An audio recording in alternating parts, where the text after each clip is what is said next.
Disclaimer, এই ভিডিওটির সব চরিত্র কাল্পনিক, বাস্তবের সাথে এর কোনো মিল নেই। কোনোভাবেই এই ভিডিওটি কোনো স্ট্রিম ফিল বিভিন্ন পেশার লোকেদের অপমান করে না। এই ভিডিওটি শুধুমাত্র বিনোদনের উদ্দেশ্যে, এইটিকে সিরিয়াসলি নেওয়া উচিত নয়। আর এই ভিডিওটি থেকে বাচ্চারা দূরে থাকো।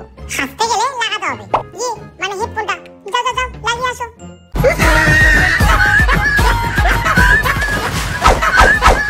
কেওড়ামি হবে, ফুল টুক কেওড়ামি। হাসো বাঙালি হাসো। হ্যালো জয়া, তোকে কবে থেকে আমি একটা কথা বলে যাচ্ছি, আমার ঘরে এত কাজ, এই বয়সে কি আমি করে উঠতে পারি বল? আর তার মধ্যে তোর জামাইবাবু হাতে হাতে একটা কাজ করে দেয় না। আর আমি জন্ম দিয়েছি তো একটা বাদরের বাচ্চাকে, যে ঘরের জিনিস এদিক থেকে ওদিক করতে পারবে কিন্তু গোছাতে পারবে না, ঘরটা নোংরা করতে পারবে কিন্তু পরিষ্কার করবে না। তোকে কবে থেকে বলে যাচ্ছি একটা কাজের মাসির কথা, আর তার মধ্যে জানিস পুরনো মাসিটা তো কাজের ভয়ে পালিয়েই গেল। কি যে জ্বালায় পড়লাম। হ্যালো, হ্যাঁ কি, কোথায় থাকে? আজকেই আসছে? নাম কি? মাসিমা আমি চলে এসেছি, তোমার নতুন কাজের মাসি, নাম আমার বাতাসি।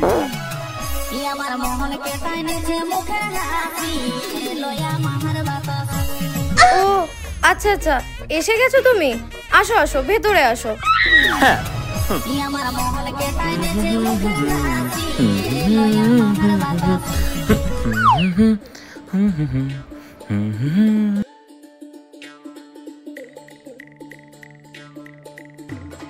এ নাও চাটা নাও।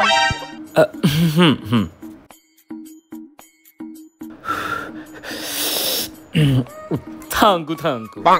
দিদি, আপনারা না কটা কথা আমি ক্লিয়ার করে দিতে চাই। আজকে দিয়ে আমার আর দুধ চা দেবেন না, দুধ চা খাইলে না আমার অ্যাটিসিড হয়ে আছে। আমার জন্য আপনি গ্রিন টি আইনা রাখবেন, আমার আবার গ্রিন টি ছাড়া কিছুই চলে না। ও আচ্ছা আচ্ছা আচ্ছা, তুমি কি কি কাজ করো? ঘরের কাপড় কাচা, বাসন মাজা, ঘর ঝাড় দেওয়া, ঘর মোছা, এইগুলো ছাড়া কি তুমি কোনো কিছুই করতে পারো না। এইটা আপনার আমি আগে দিয়ে কয়ে দিলাম। এইবার আপনি কোন, আপনার কি কিছু করার আছে? না না, আমার আর কিছুই বলার নেই। হ্যাঁ, আপনার কিছু কভার নাই থাকতে পারে, কিন্তু আমার কিছু শর্ত আছে, সেইগুলো আমি আপনাদের ক্লিয়ার করে দিতে চাই। তো প্রথমটা তো আমি আপনাদের বইলাই দিলাম যে আমার আবার গ্রিন টি ছাড়া চলবে না, কারণ গ্রিন টি ছাড়া আমি আবার আমার এই চিকন ফিকা ধরে রাখতে পারুম না।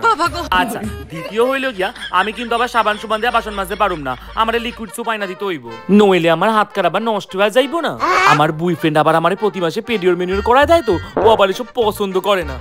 হ্যাঁ, আবার 3 সপ্তাহে কিন্তু জামা কাপড় আমি একবারই কাচুম, এটা আপনারা আমি আগে দিয়েই বলে দিলাম। আর 4 হইলো গিয়া দুপুরের খাবারে কিন্তু তেল মশলাটা একটু কম দিতে হইব, না হলে পরে আমি আবার খাইতে পারুম না। ওইসব খাইলে কি হবে, আমার ওয়েট খানা আবার বাইরে যাইবো, ওইসব আমার বয়ফ্রেন্ড আবার পছন্দ করে না। 5 নম্বর ইম্পর্টেন্ট হইলো গিয়া সন্ধ্যে 8টা নাগাদ আমারে কিন্তু আমার ফেভারিট সিরিয়ালটা দেখতে দিতে লাগবো। তখন বাতাসে আমার এইটা করে দে, বাতাসে আমার ওইটা করে দে, এইসব কইলে কিন্তু আমি শুনুম না। ওই সময় আমি আবার কোনো ডিস্টার্ব পছন্দ করি না। আচ্ছা, রবিবার কিন্তু আমি কোনো কাজ করতে পারুম না, ওই দিন আমার ছুটির দিন, ওই দিন আমার ছুটি লাগবো, কারণ রবিবার আমি আমার বয়ফ্রেন্ডের সাথে ডেটিং এ বেড়াই, ও আবার পছন্দ করে না রবিবার আমি কোনো কাজ করি, বুঝলে? আচ্ছা, এই সব তো হইলো। আচ্ছা, তোমার এই বয়ফ্রেন্ড না বয়ফ্রেন্ড কি ছাতার মাথা বেশ বললে, সে কি করে? আমার বয়ফ্রেন্ড ও তো রিকশা চালায়। ও রিকশা চালায়, এই লোকের বাড়িতে কাজ করে, তার আবার এত শর্ত? আচ্ছা বুঝলাম, তা তোমার আরো কি কি শর্ত আছে বাতাসে? না, আমার আর কোনো শর্ত নাই। এবারে তাহলে দিনাপনের কথাটা বইলেনি দিদি। আচ্ছা, আমার এই প্রতি মাসের 2 তারিখে 2222 টাকা আমার এই 2 হাতে তুইলা দিতে হইব। 2 দিন আগেও না, 2 দিন পরেও না, ঠিক 2222 টাকা দুপুর 2টার সময় আমার হাতে দিতে হইব।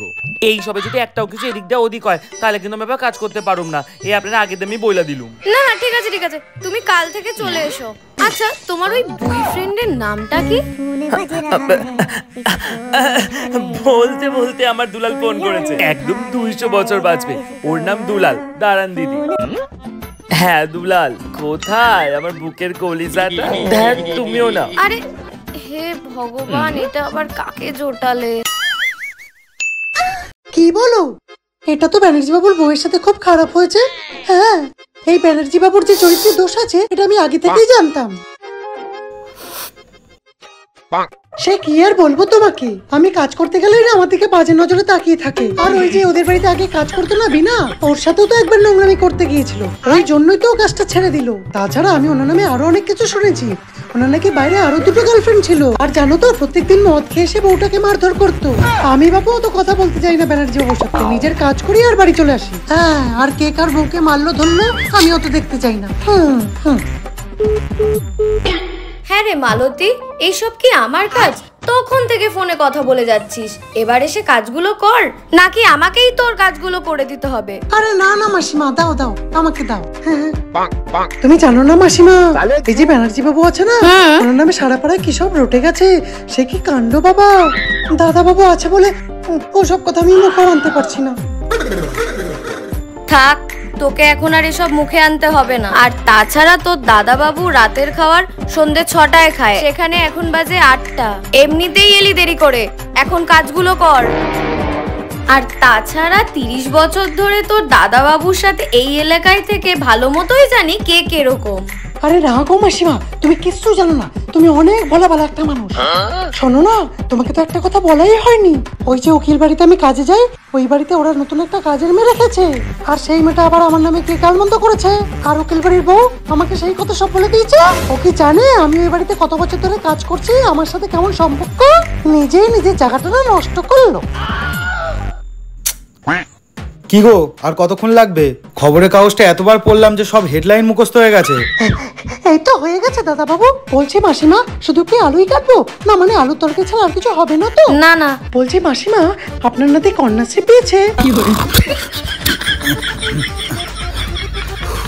সেদিন আমি আমার মেয়েকে নিয়ে কন্যাশ্রী আনতে গিয়েছিলাম পাশের পাড়ায়। ওটা কন্যাশ্রী লাইন ছিল নাকি ভেড়ার পাল বোঝাই মুশকিল। আমাদের বস্তিতে বারোয়ারি খিচুড়ি দেওয়ার সময় যেরকম ক্যাচাল হয়, এই কন্যাশ্রী লাইনে সে একই রকম ক্যাচাল। বাবা, কন্যা আমার মাথায় থাক। এই ক্যাচাল দেখে আমি আমার মেয়েকে নিয়ে সিধা বাড়ি চলে এসেছি। ও কন্যা থেকে মনে পড়লো, ওই শ্রীময়ী আছে না, ওর মেয়ে নাকি প্রেগনেন্ট জানো? কি বলিস? হ্যাঁ গো, সে কি অলক্ষণে কাণ্ড। মেয়ের এই বয়সে নাক টিপলে দুধ বেরোয়, আর ও নাকি এই বয়সে প্রেগনেন্ট হয়ে গেল। আর নিজে এখনো ঠিকভাবে ফুটতে পারলো না, আর ওর ডিম ফুটে গেল। ঠিকই বলেছিস, আজকালকার দিনের যা অবস্থা। নে নে তাড়াতাড়ি হাত চালিয়ে কাজটা কর। কি রে, তোর বাসনগুলো মাজা হলো? এই তো মাসিমা, এক্ষুনি হয়ে যাবে। এই শোনো না মাসিমা, তোমাকে একটা কথা বলার ছিল। ওই তোমাদের পাশের বাড়ির বউটা আছে না, ও আমাকে কাজে নেবে বলেছিল। আমি সোজা মানা করে দিয়েছি, বলেছি আমার সময় হবে না। বলে কি যে আমাকে এক্সট্রা 1000 টাকা বেশি দেবে। আমি বাপু বলে দিয়েছি যে আমি এসব অসৎ কাজের মধ্যে নেই। আর তাছাড়া এমনি আমার নামে পাড়ায় অনেক কিছু রটাচ্ছে, যে আমি নাকি কথা লাগানি পাচানি করে বেড়াই। আমি কোনোদিনও কারোর ঘরের কথা এসে তোমাকে বলেছি মাসিমা? তুমিই বলো। না না, তুই তো আমাকে কোনোদিনও কারোর কথা এসে বলিসই না। বলি না তো, খালি লোকের নামে ভুলভাল রটিয়ে বেড়ানো। আসলে কি বলতো মাসিমা, ও নিজে যেরকম ওই জন্য সবাইকে ভাবেও সেরকম।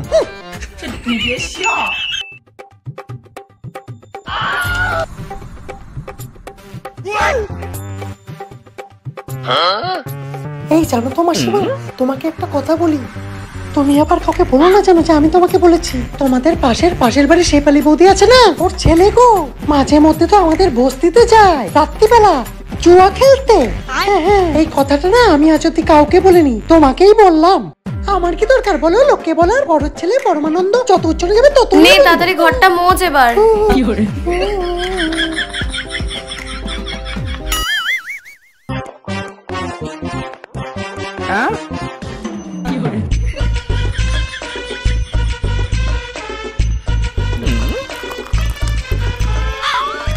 চুমকি, তোর ঘরটা মোছা হয়ে গেলে এ কটা জামা কাপড় কেচে দিস তো। শালা, এতগুলো জামা কাপড় কাচতে গেলে তো আমার সিরিয়াল দেখাটাই মিস হয়ে যাবে। ওরে বাবা গো, বাগো মরে গেলাম গো। এই কি হলো তোর? কি রে বল, কি হলো? আর বলো না বৌদিমুনি, কালকে ছোট দাদা বাবুর ভারী ভারী প্যান্টগুলো ধুতে গিয়ে না পা পিছলে পড়ে গিয়েছিলাম। আর আজকে এখানে আসতে গিয়ে সিঁড়ি দিয়ে ওঠার সময় পা মুচকে পড়ে গিয়েছিলাম, তাই খুব ব্যথা পায়। কি বলিস রে চুমকি, তুই আগে কেন বলিসনি? কি আর বলবো বলো বৌদিমুনি, আমি যদি পায়ে ব্যথার বাহানা দিয়ে না আসতাম তাহলে এত বড় বাড়ির কাজের দায়িত্ব তোমার উপরে পড়ে যেত বৌদিমুনি। আর এত বড় বাড়ির কাজের দায়িত্ব তুমি একা হাতে কি করে সামলাতে বলো বৌদিমুনি? কিন্তু আমার মনে হচ্ছে আজকে এতগুলো জামা কাপড় কাচা সম্ভব হবে না বৌদিমুনি।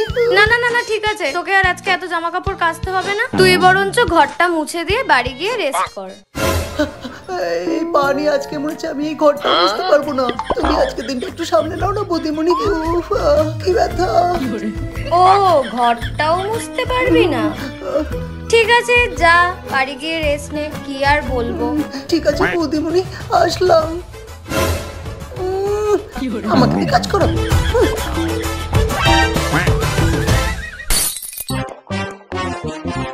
খা খা খা আমায় চুষে চুষে খা, আমায় গিলে গিলে খা, আমায় চুষে চুষে খা। হ্যালো কিরে চুপকি, 7:30 বেজে গেল, কখন আসবি তুই আমাদের বাড়িতে? বৌদি, কি বলবো, কোমরে কি ব্যথা বৌদি। শোনো না বৌদি, আজকের দিনটা তুমি একটু সামনে নাও না। হ্যাঁ, আর শোনো না, আমি নয় দুদিন পরে গিয়ে বাসনগুলো মেজে দেবো বৌদি। উফ কি ব্যথা, আজকে না আবার একটু ডাক্তার দেখাতে যেতে হবে। হ্যাঁ, আর শোনো না, এই সপ্তাহে আমার কিন্তু 2 দিন ছুটি লাগবে। ওই যে মেয়ে জামাই আসবে না, তাই। কি ব্যথা বৌদি, কি বলবো তোমায়। আর শোনো, এই কথাটা কিন্তু তোমাকে আমি আগের থেকে বলে রাখলাম, পরে কিন্তু কিছু বলতে পারবে না। হ্যাঁ রাখছি, খুব ব্যথা কোমরে বৌদি। রাখলাম। প্যান্ট যাবে কাজে, আমার আবার আজকে সিরিয়ালটা দেখতে হবে না, আজকে আবার মহাপর্ব আছে। এই চুমকি, আমি আর তো দাদাবাবু একটু বেরোলাম, ঘরের কাজগুলো কিন্তু ঠিক মতো করে রাখিস। হ্যাঁ হ্যাঁ ঠিক আছে বৌদিমণি। আর বাসনগুলো মেজে রাখিস কিন্তু, বেসিনে সব রাখা আছে।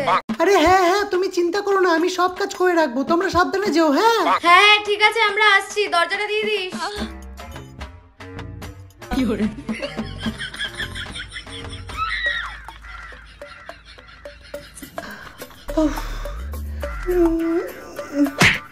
अबे साले, এই পুরো বাড়িটা এখন আমার।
মেনকা মাথায় দিল ঘোমটা, মেনকা মাথায় দিল ঘোমটা, বেছে বেছে করলি জামাই, এই বেছে বেছে করলি জামাই, কেমনটা রে মনটা, কেমনটা, মেনকা মাথায় দিল ঘোমটা, ও মেনকা, মেনকা মাথায় দিল ঘোমটা, মেনকা মাথায় দিল ঘোমটা, মেনকা, মেনকা মাথায় দিল ঘোমটা।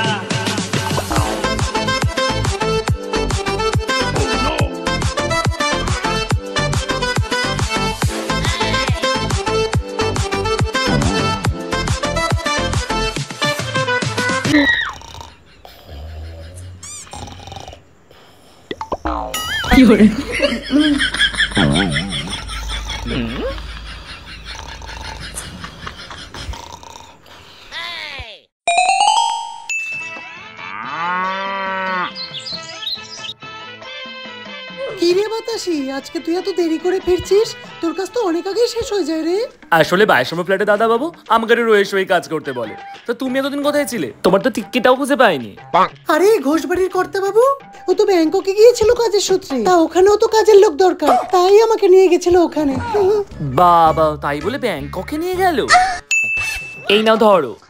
এ কি বাতাসি, তুই আবার কবে থেকে বিড়ি খাওয়া শুরু করলি রে? আরে বাবার বলো না, 29 নম্বর ফ্ল্যাটের বৌদি আছে না, ও তো নিজেও বিড়ি খায়। ধরো বলছি।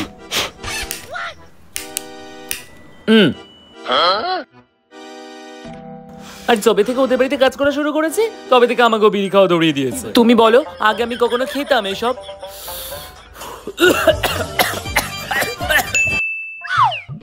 আচ্ছা বাতাসি, ওই দত্তবাড়ির বড় ঢ্যামনা ছেলেটার খবর কি রে? বাবা, আমি কাপড় কাচতে গেলে আমার দিকে কি কোনোজনই না তাকাতো?